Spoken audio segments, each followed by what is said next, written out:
Bismillahirrahmanirrahim.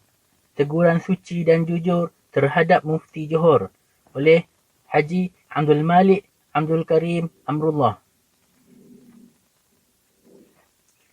Mengkafir-kafirkan orang.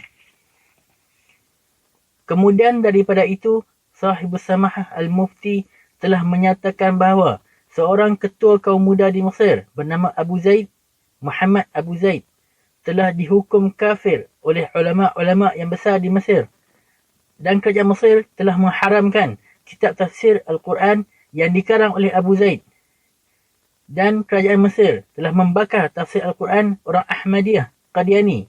Keterangan kita, Abu Zaid atau Muhammad Abu Zaid banyak tersiar karangannya di negeri kita, iaitu kitab Hadiur Rasul yang diambilnya dari kitab Zadul Ma'ad karangan Ibn Qayyim Al-Jawziyah.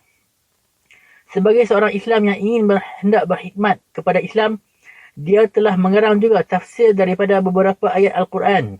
Kadang-kadang pendapatnya di dalam menafsirkan itu berbeza dengan pendapat orang lain kerana isi Al-Quran itu ialah umum, dan orang yang menafsir menyatakan pendapat sendiri menurut ijtihadnya. Oleh sebab itu, maka tafsir Al-Quran itu berpuluh-puluh banyaknya, baik yang lama atau yang baru. Ada tafsir At-Tabari, Ar-Razi, Al-Kashaf, Ibn Kathir, Jalalain dan lain-lain. Ada tafsir-tafsir yang penuh dengan khurafat dan dongeng-dongeng dan Israiliyat. Dan ada beberapa tafsir bila mana kita baca akan dia, nyatalah bahawa dia hanyalah tafsir kaum muqallidin, yakni mengubah saja sedikit daripada qala As-Sa'di, qala Qatadah, qala Ka'bul Ahbar. Tetapi isinya itu ke ayat juga. Maka zaman baru ada tafsir Alusi.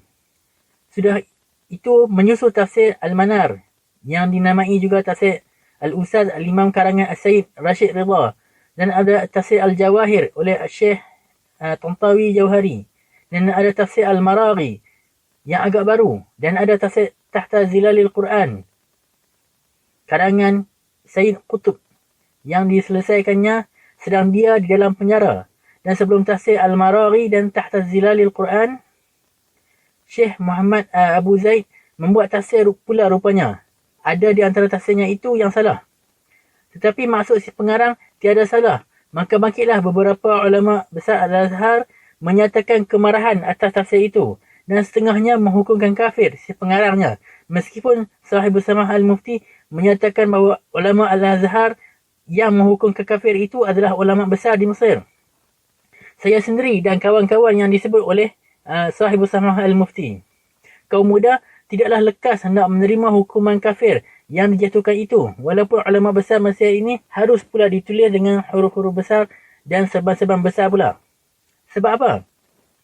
Ulama besar yang seperti demikian mudah sekali menjual syurga kepada am, dan mudah saja menghukum kafir orang yang tidak disukainya. Tegasnya lagi, orang yang tidak mahu tunduk kepada Hadratus Syekh. Mereka mudah berkata, barang siapa membaca Dalailul Khairat sekian kali, masuk syurga Jannatul Naim. Barang siapa baca wirid ini dan wirid itu, akan kekal dalam syurga selama-lamanya dan akan dipeluk oleh anak bidadari.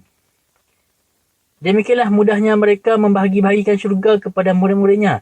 Tetapi barang siapa yang bertanya, mengapa Tuan Syekh berkata bahawa barang siapa membaca ayat ini atau ayat itu sekian kali atau Dalailul Khairat sekian kali akan masuk syurga? Padahal Allah Ta'ala menyatakan dalam Al-Quran, Am hasibtum an tadkhulul jannata walamma ya'tikum masalul ladzina khalau min qablikum massathumul ba'sa'u wat-dharra'u wazulzilu hatta yaqula ar-rasul walladzina amanu ma'ah mata nasrullah ala inna nasrullaha qarib. Ala inna nasrullahi qarib. Artinya, apakah menyangka kamu bahawa kamu akan dimasukkan ke dalam syurga? Padahal belum datang kepadamu seumpama yang datang kepada mereka yang telah lalu sebelum kamu. Telah menimpa atas mereka kesusahan dan kemudaratan, dan sampai mereka digempakan. Sehingga berkata Rasul dan orang yang beriman bersertanya, bilakah pertolongan Allah? Sesungguhnya pertolongan Allah telah dekat. Surah Al-Baqarah ayat 214.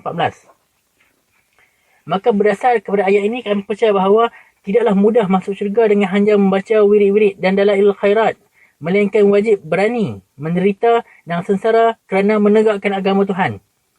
Oleh kerana yang bertanya itu telah membantah Hadratus Syekh yang menjual syurga itu dan mengemukakan alasan daripada Al-Quran, maka dia pun dituduh kafir. Barang siapa yang mengemukakan pendapat berdasarkan Al-Quran dan Al-Hadis, kafir.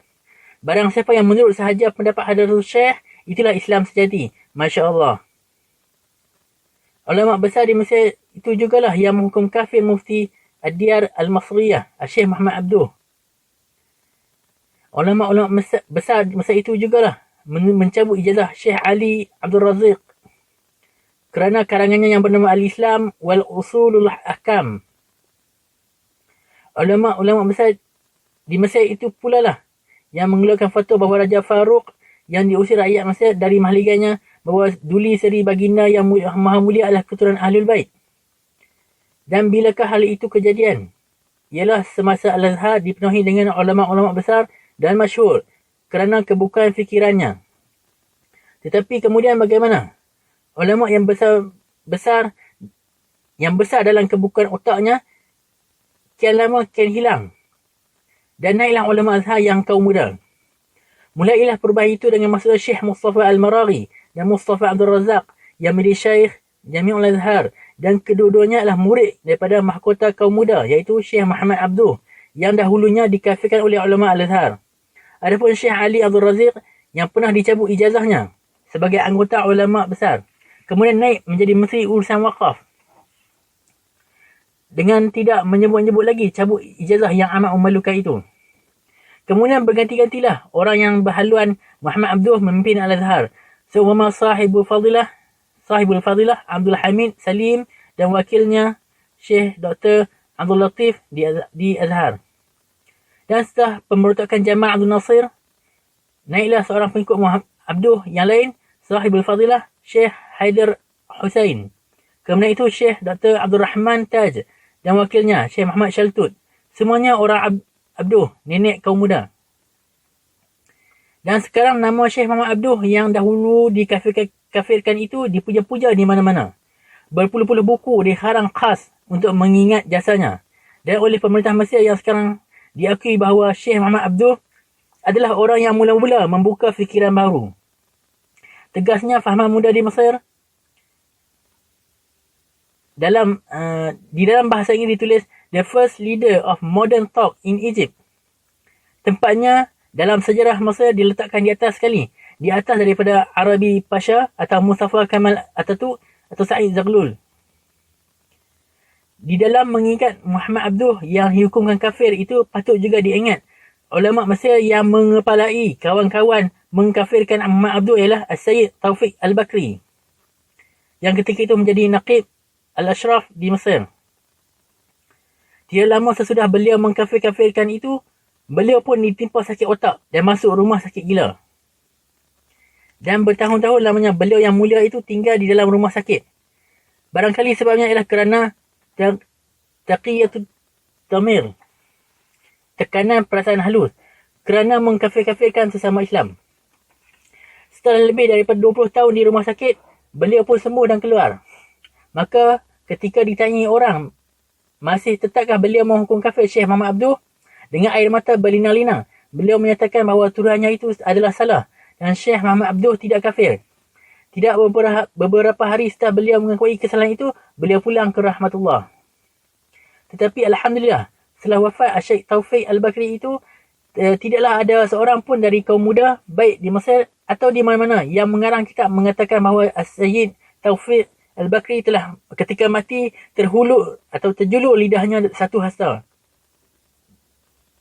Sebagai pernah ditulis oleh Syekh Yusuf bin Ismail An-Nabhani dalam kitabnya Sawahadul Haq terhadap Syekh Jamaluddin Al-Fuqani dan Syekh Muhammad Abduh. Kerana perbuatan demikian pada pengajian kaum muda adalah yang sehina-hina perbuatan yang tidak patut dilakukan oleh seorang yang mengerti al-akhlaq al-Islamiyah.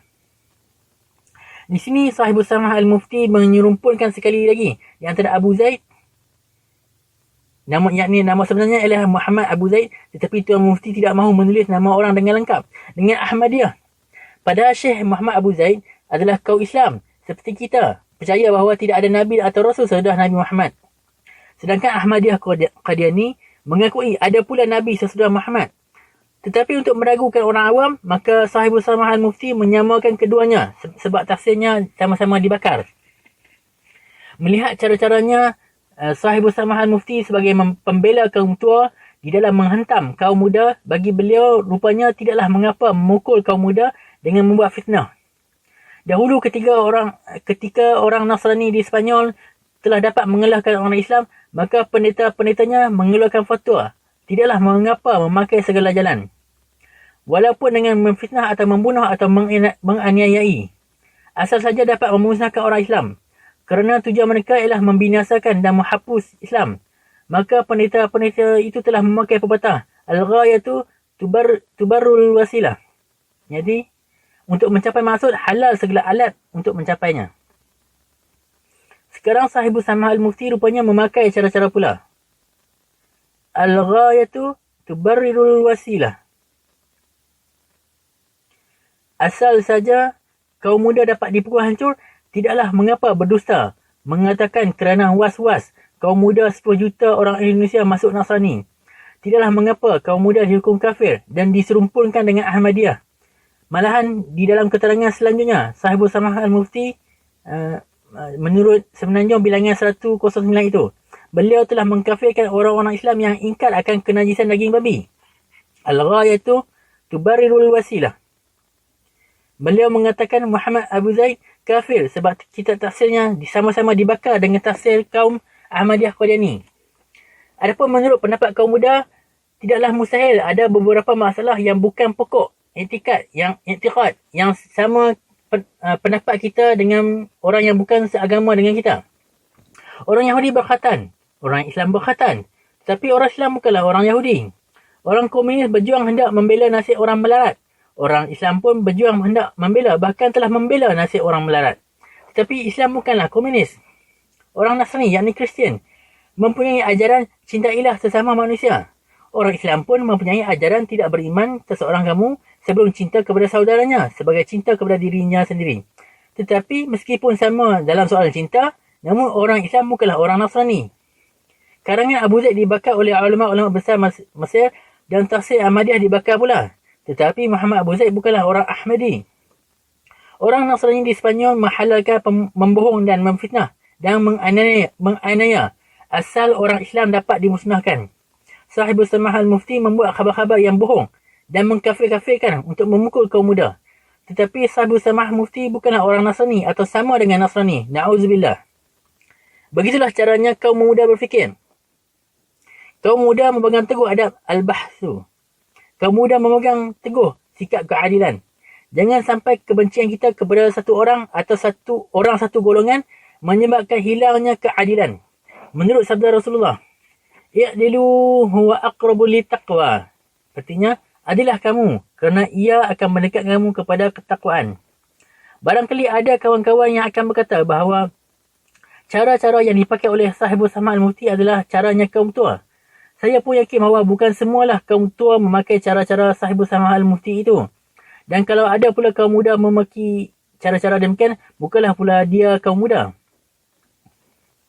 Adapun tuhannya kepada kitab soal jawab dalam tafsir karangan almarhum Hasan Bandung, selain daripada menyatakan daging babi tidak najis, pun beliau mengatakan bahawa di dalam tafsir itu, almarhum Hasan Bandung mengikut teori ajaran Darwin dan Freud.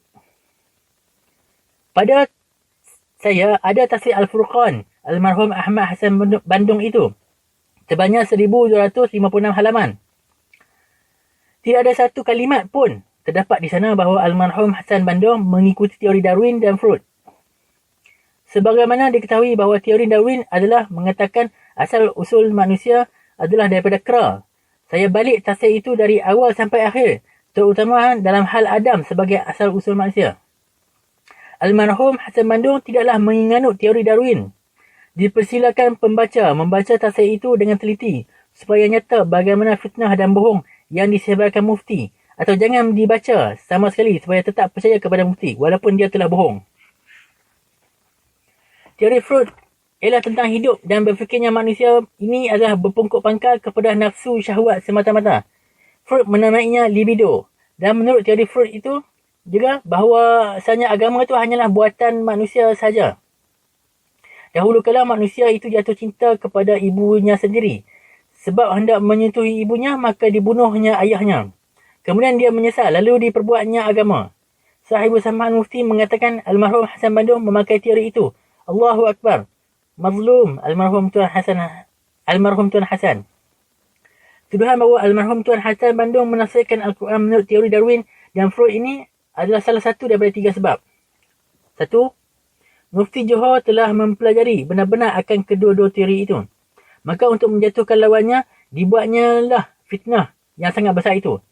Kalau ini benar, maka terus terang saya berkata bahawa selama saya hidup, belumlah pernah saya bertemu dengan orang yang sampai seperti ini rendah mutu akhlaknya. Kalau ini benar, sudah lama orang ini tidak berhak lagi dijadikan mufti dari sebuah kerajaan Islam. Kerana sudah terang dia ini tukang fitnah yang amat besar. 2. Mufti tidak tahu apa itu teori Darwin dan Freud. Hanya didengarnya saja daripada orang lain. Maka dengan pengetahuannya yang dangkal itu, dicubanya menimpakan tuduhan kepada lawannya. Kalau ini benar, maka buat zaman sekarang tidaklah sesuai lagi orang seperti ini dijadikan mufti. Sebab tidak sesuai kejahilannya dengan jawatannya. 3. Barangkali wakil Semenanjung yang datang kepada beliau telah menuliskan perkataan beliau atau sengaja hendak mengadu-ngadu di antara ulama Islam. Kalau yang ketiga ini benar, kita sayangkan bahawa mufti tidak menyusuli satu keterangan untuk membantah catatan wartawan Semenanjung itu. Meskipun demikian, saya berdoa kepada Tuhan moga yang ketiga inilah yang benar. Sedikit penjelasan. Saya sendiri tidaklah selalu sefahaman dengan almarhum Tuan Hasan Bandung dan pernah pula kami bertukar-tukar fikiran. Tetapi kerana pertikaian fikiran itu, tidaklah sampai kami kafir mengkafirkan atau membuat fitnah yang bukan-bukan. Dan pernah pula faham saya dipersetujui oleh Sahibul Sama'al Mufti Johor, iaitu tentang wajibnya umat Melayu memelihara baik-baik huruf Jawi. Demikianlah tiap-tiap orang yang berfikir. Kadang-kadang bersesuai fahamannya di dalam satu masalah dan bertikai dalam satu masalah yang lain. Dari hal teori Darwin yang saya sebutkan tadi, yakni asal manusia daripada kera, maka ulama Islam yang mula-mula sekali membantahnya ialah Syed Jamaluddin Al-Afghani, guru Syekh Muhammad Abduh, dalam bukunya Ar-Raddu ala Dahriyin. Dan pada waktu bantahan dikeluarkan, datang pula seorang ulama yang menjadi pegangan kaum tua bernama Syekh Yusuf An-Nabhani, mengatakan bahawa Syed Jamaluddin Al-Afghani itu kafir. Dan Syed Jamaluddin itu adalah seorang di antara ulama ikutan kaum muda sekarang. Datang pula Mufti Johor menuduh seorang kaum muda mengikut teori Darwin. Menurut pengetahuan saya, belum ada dari pihak kaum tua mengeluarkan karangan untuk membantah fahaman Darwin dan Freud dengan dasar ilmiah. Kepada ini, kaum tua hanyalah mengkafir-kafirkan orang. Adapun almarhum Hasan Bandung adalah seorang ulama yang telah mempergunakan segala tenaganya untuk memberi keterangan agama kepada kaum muslimin. Dalam kitabnya, pengajaran salat, soal jawab, tafsir Al-Quran, bantahan atas gerakan-gerakan kemasaan yang tidak berdasarkan agama, bantahan atas Ahmadiyah, baik Qadaniyah atau Lahuriyah. Dan dikarangnya juga kitab At-Tauhid dan kitab-kitab lain. Beliau pun pernah mengeluarkan majalah bernama Pembela Islam. Kemudian itu Al-Lisan. Namanya kemudian itu majalah kritik. Dengan usaha-usahanya, itu tersebarlah ilmu agama kepada orang awam. Sangat besar faedahnya itu bagi menambah pengertian orang terhadap Islam. Terutama orang Islam yang telah belajar di sekolah-sekolah Belanda atau Inggeris yang tidak mengerti lagi selok-belok agama. Lantaran usaha beliau itu pula lah, tahulah orang bahawa ilmu agama itu tidaklah hanya hak kepunyaan satu golongan khas dan tidak boleh mengetahui kalau tidak dengan perkataan beliau. Maka terbukalah mata orang dan tahulah dia membantah mana yang difikirnya tidak benar. Tetapi oleh almarhum Hasan Bandung, itu bukan seorang Nabi. Nescaya ada juga kesalahan dan kelemahannya. Dia suka mengkritik dengan berterus terang atas orang yang pandangnya bersalah dan kritikannya tajam dan pedih. Kawan-kawannya yang sefahaman kadang-kadang dihentamnya juga dengan kritikannya. Sehingga kalau kawan-kawannya itu juga mempunyai jiwa yang kecil, mahulah timbulnya renggang dengan dia. Tetapi dalam pergaulan sehari-hari adalah beliau itu seorang yang murah hati dan tawadhu'. menghormati tamu, dan lapang dada. Gairahnya atas agama sangatlah kuat. Kalau dilihatnya yang salah dari berani menentang tulisan, tetapi tidak mengkafir-kafirkan orang, dan berani pula dia berhadapan dengan orang itu pada suatu majlis yang memakai hakim. Khabarnya, konon tak kala dia datang ke Melaya pada tahun 1954, dia ingin sekali hendak berjumpa dengan Tuan Haji Ahmad Fuad, bekas yang dipertua Persatuan Islam Semelaya. Padahal dikenali orang bahawa Tuan Haji Ahmad Fuad adalah seorang ulama muda berfaham tua yang menentangnya. Dia hendak berjumpa untuk bersilaturahim semata-mata, tetapi Tuan Haji Ahmad Fuad ada keberatan menerima kedatangannya. Beberapa tahun yang lalu, ada seorang pemuda Indonesia mengakui dirinya telah keluar daripada agama Islam, dan dia mengakui Tuhan Allah tiada. Nama pemuda itu ialah Suradal, dan dia menentang ulama-ulama Islam bermujadalah dan berdebat. Tidak ada ulama kaum tua yang menunjukkan suka menjawab tentangan Suradal ini, kerana mereka tidak ada alat senjata buat menghadapi. Suradal kafir, habis perkara. Dan ulama kaum muda pun tak ada, sebab memandang bahawa Suradal hanyalah seorang pemuda yang miring otak. Tetapi almarhum Tuan Hasan Bandung menjawab tentangannya itu, maka diadakanlah majlis debat di Jakarta, dihadiri oleh orang lebih 1,000. Maka dengan gagah dan congkak, pemuda itu mengeluarkan segala pokok dan taruhannya. Mula-mula seakan-akan dia yang benar. Tetapi setelah segala tentangan itu ditangkisnya almarhum Tuan Hasan dengan mantik yang lebih tinggi, habislah pokok taruhan pemuda itu. Tidak dapat berkutik lagi. Segala debat tidak dapat diteruskan sebab dia segera telah kalah. Orang ramai menjadi jengkel. Seekor semut melawan gergasi. Inilah almarhum Tuan Hasan yang dikafirkan oleh Mufti Johor itu. Dan di Malang, Jawa Timur, ada pula seorang pemuda lain yang berfahaman demikian pula. Bersoal jawab pula dengan almarhum Tuan Hasan. Kesudahannya, pemuda itu tunduk dan kembali menjadi orang Islam. Muridnya yang terkenal ialah pemimpin Islam yang namanya terkenal seluruh dunia dan menjadi ketua Kongres Islam di Damsyik pada tahun 1956, iaitu Muhammad Nasir. Dan muridnya yang seorang lagi ialah saudara Muhammad Isa Ansari, musuh nombor 1 dari orang komunis di Indonesia. Itulah almarhum Hasan Bandung. Inilah yang dikafirkan oleh Sahibul Samah Al-Mufti. Saya sendiri tidak selalu sefahaman dengan almarhum Tuan Hasan Bandung dan saya bukan muridnya. Tetapi saya dididik oleh guru-guru saya bersikap adil dan membela orang teraniaya. Apabila Mufti Johor menuduh almarhum Hasan Bandung memakai teori Darwin dan Freud, maka saya lihatlah suatu tikaman yang sangat curang. Di dalam tarikh Islam, bertemu ulama Islam menyerupai almarhum Tuan Hasan Bandung itu, iaitu pemuka mazhab Al-Zahiri yang terkenal, iaitu Ibn Hazm Al-Andalusi. Penanya tajam, tikamannya hebat, tetapi tidak ada ulama di zamannya yang tidak mengakui akan luas ilmunya. Seketika dianjurkan membakari kitab-kitabnya. Dia berkata, kitab-kitabku boleh tuan-tuan bakar, walaupun kitabku dibakar, namun ilmuku tetap di dalam dadaku. Dan sedikit orang yang tahu bahawa almarhum Tuan Hasan Bandung dilahirkan di Semenanjung Tengah Melayu. Ada orang yang berkata bahawa sampai sekarang beliau belum mengambil sijil kewarganegaraan Indonesia. Mengkafirkan orang yang ingkar akan najisnya daging babi. Menurut berita di dalam Semenanjung itu pula, Sahibul Samah Al-Mufti mengkafirkan orang Islam yang ingkar dan akan kenajisan daging babi. Dan sekarang saya mohon bertanya kepada Sahibul Samah Al-Mufti. Ma qawlukum dama fadlukum fima ijtahada fihi al-Imam Malik. Asy-Syatibi menyatakan dalam Al-Muwafaqat bahawasanya Imam Malik tidak memakai akan hadis tentang wajibnya membasuh bejana 7 kali dan sekalinya dengan tanah. Kerana hadis ahad itu berlawanan dengan ayat Al-Quran. Wa ma alimtum minal jawarihi mukallibin.